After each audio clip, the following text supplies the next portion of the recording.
Pro C3 is finally out. I've been waiting for a long time for this plugin to come out because I use Pro C2 on everything. First, let me just shout out Fabfilter, man. Fabfilter is probably my favorite plugin company. I'm not gonna lie, don't tell anyone. But the reason I like them so much is because of the fact that, I don't go after the fanciest thing. I go after what's gonna get me the result that I want with my sound in the least amount of time. Mixing boils down a lot of times to tone and dynamics. And a lot of times I can take care of tone and dynamics just from having Pro Q and Pro C at my disposal. So one thing that I do want to say is, my workflow is very Pro Q and Pro C dependent. And the way that I get things done real quick in my mixes is just to have these the very top of my thing. So I don't know if you know this is a tangent. I should be talking about Pro C right now. If you use Pro Tools, you should know this, but you can actually specify here in the mixing tab what you want your default EQ and default dynamics things to be. So I picked Pro C and Pro Q there, and it makes it really easy to just pull up Pro Q or pull up Pro C in the click of a button. So let's talk about Pro C. So there are a few new features that I want to talk about here. Let's focus on, honestly, I'm going to do a guitar. For this example, this is the song I'm working with.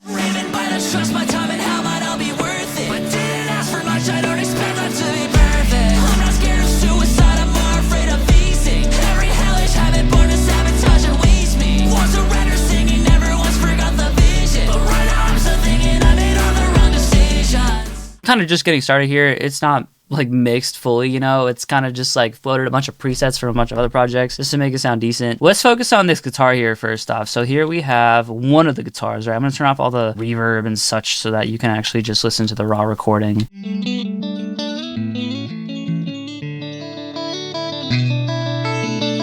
So that should be completely dry. That should have nothing on it right now. Let's pull up Pro C3 now. Here we are, Pro C. The question you may be asking is, do I need to upgrade to Pro C3 if I already have Pro C2? I will let you decide that for yourself, but there are a few features here that I think are dope. I think are super sick. So first off, let's focus on the most obvious sick thing that they added, which is this little character knob here. They did this with Fabfilter too, but in this, it's just different. Check this out.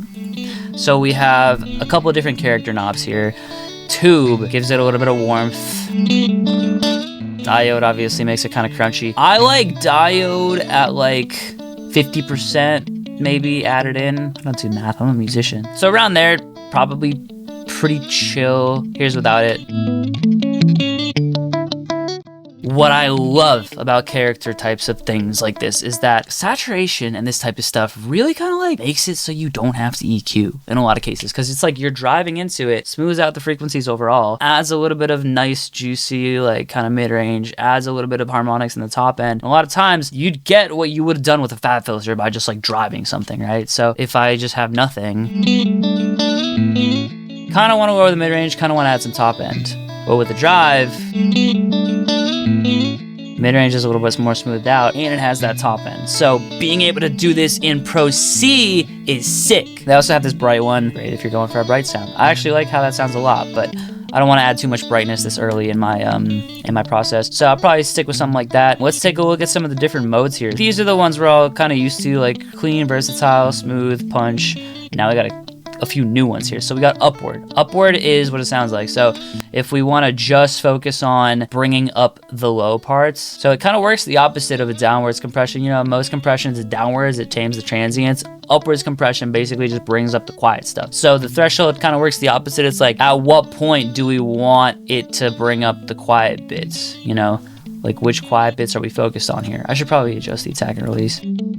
It doesn't really need any upwards. I don't have very many quiet bits here, so I'm just showing you what one of the new modes are. This is the to the max, right? This is the to the max mode right here. What this is doing, it's sort of like OTT, to be honest. OTT, over the top, to the max, same kind of deal, right? So it's it combines upwards and downwards compression and just squeezes it into this pocket, right? It's a little bit more easy to visualize here with the knee too, because you see that it's got this part and then this part. Squeezes it right into that pocket. Oh my lord, I need to gain match this bad.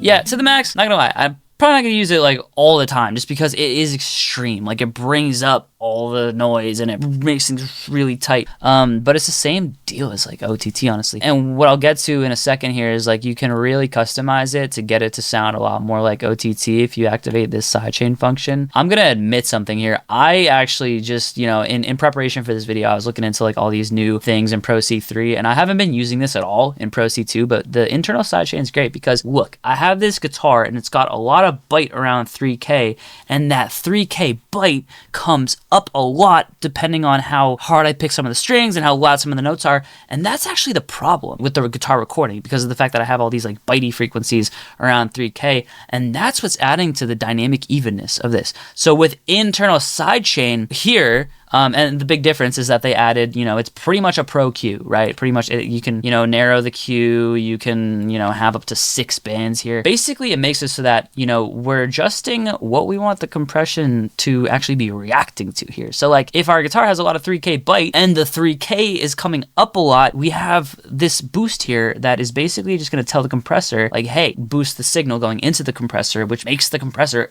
act more on that frequency. It tells us duck down more on these frequency spikes basically. So like check it out. So like so when we do that, I mean OTT kind of just like, you know, brings up the top end, brings down the mids depending on what you're doing and like what you're doing it on. So like what this is doing, it's like it's kind of nudging that into the pocket, making everything smoother dynamically, not just in terms of the actual overall dynamics, but also in terms of the frequencies. So it's like, it's almost like multi-band compression inside of a compressor at this point, you know. Most common use for this, by the way, is to make it so that it's not ducking down at all when it hears bass, right? So the bass doesn't dominate the signal. You know, if you're trying to focus more on those like higher transients and like higher in the frequency spectrum. Here's nothing.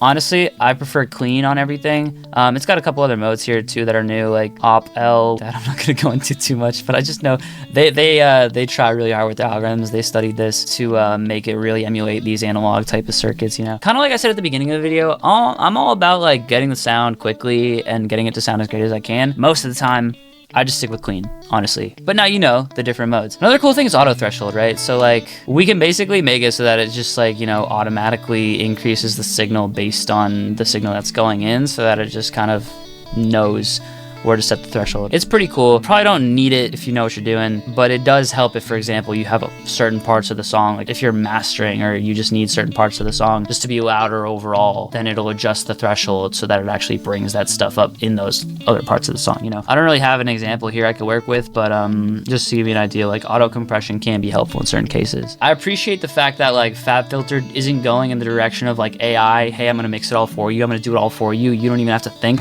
just go lay down on the couch and eat chips while I just mix the song for you. I love that they're not doing that. They're just going, okay, let's make the best, most in-depth tool we can for being able to do anything, honestly, and that's what I love about them. Top thing I love about Fabfilter is the user interface. Like everything is so easy. You hover over it, it tells you what it is. You know, it's just the best, honestly. The range is good too because this says like, okay, well, let's say like the most I'd want to duck this down is like, you know, a decibel in certain cases, right? Let's work on something else. So I'm gonna bring the guitars back now. Oh, I do want to say, by the way, like to get this sound, I was able to use one plugin versus on my normal plugin chain here. If I was to like go to what I have here, which is like Spiff into like a Pro Q into another C2 into a Soothe, it's this. So and to get that sound with one plugin, which is Pro C3, matter of fact, it sounds better. It sounds better with just Pro C versus all those plugins. So yeah, I like it. For the next thing, I just want to real quick hype their presets because look, so here's my bass, right? Maybe we should play a part that has bass. What do you think? Oh yeah. Here we go. Chonky bass right there. All right, so this is bass. Say hello. Does this need anything, right? It's like, look at it. Like, look at it. Does it need anything? Probably not. But I like to mess around with these presets somewhat and like what? What? Like you can look at what they're doing with their presets, right? To give you an idea. This is insane. Obviously, I don't want something that ridiculous. Let's say I want Bloom. Yeah, and then the side chain is like, you know, doing its thing.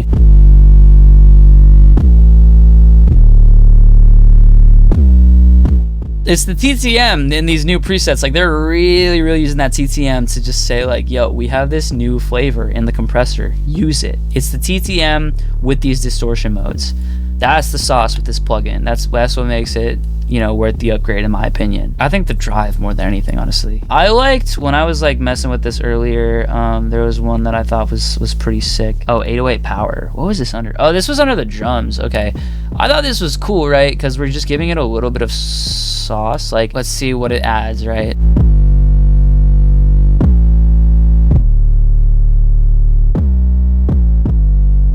You see all that?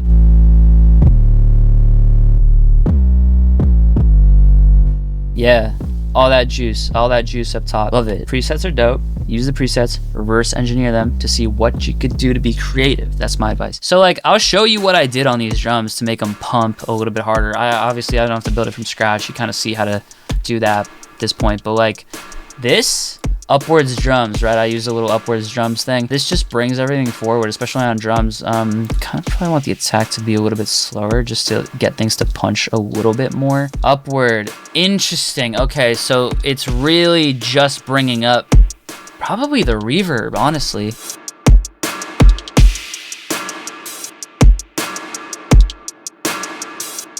I mean, this kind of just brings everything forward. Think about it. You know, we're just raising up the soft bits. We don't need any more like ducking of the transient, you know, which is probably valid since I probably already compressed these drums. I think that's really cool. So we are using some new stuff here, upward, and we're also driving it a little bit more.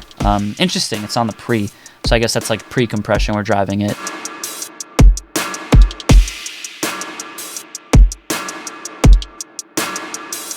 I love it. Let's see the vocals now. I don't want to cheat and like show you what to do when I have all these plugins on right now. We're not doing all that. So I'm gonna take everything off, every last plugin. Okay, damn, that's my vocal chain. It's like 20 plugins. This is raw. And it's definitely worth mentioning. Like I EQ on the way in, I compress on the way in, I have cool gear, whatever. But this is still kind of bitey, not as compressed as I'd like it. Let's see how far this plugin can take us on my vocal. Okay, I love quick release on vocals. I compress this a lot on the way in. That's worth saying just because, you know, how much more could I add, right? A little bit of drive is dope. Afraid of facing every hellish habit born to sabotage and waste me.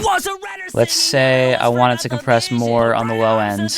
I made all the wrong decisions, but I'm not scared of suicide. I'm more afraid of free. And maybe also here. Nah, that's kind of killing it. Trust my time and how might I'll be worth it. But didn't ask for much. I don't expect. Alright, let's hear what that is. I'm not scared of suicide. I'm more afraid of facing every hellish habit born to sabotage and waste. It is a little uneven without the compression. Let's see with it. But I'm not scared of suicide. I'm more afraid of relapse. Not afraid to lose my mind, but scared to let the dream. Yeah, that's gonna be nice and on top in the mix. Quicker release with vocals is always gonna make it sound more upfront. Also, I will say like the auto gain on Fabfilter plugins in general, but especially Pro C, is always great. Fabfilter always nails their auto gain function. But didn't ask for much. I don't expect life to be perfect. I'm not scared of suicide. I'm more afraid of facing every hellish habit. That's nice. Yeah, you get it. Like this plugin's great, easy to use, sounds great, can get the sound of multiple plugins at this point with one plugin. Highly worth it in my opinion. You know, this video is not technically sponsored. They did give me the plugin because I was like, you know, can I have it? I'll make a video. I give them their flowers for everything they do. You know, Fabfilter, they just nail plugins. Last thing worth mentioning is that they really went in on this kind of like multi-instance thing here, so we can actually see and control our Pro Cs in this our multi-instance channel strip, which is dope because, you know, eventually we're just gonna have like a Fabfilter DAW, I guess, which is cool. Love that. This is great. Love it. So yeah, check out Fabfilter Pro C. Hope this helped you understand a little bit about compression as well and what you could do, not just with this plugin, but with compression in general and your music. You know, hope this was helpful. Please like, subscribe, share this with a friend who's thinking about getting Pro C, and I will see you on the next one.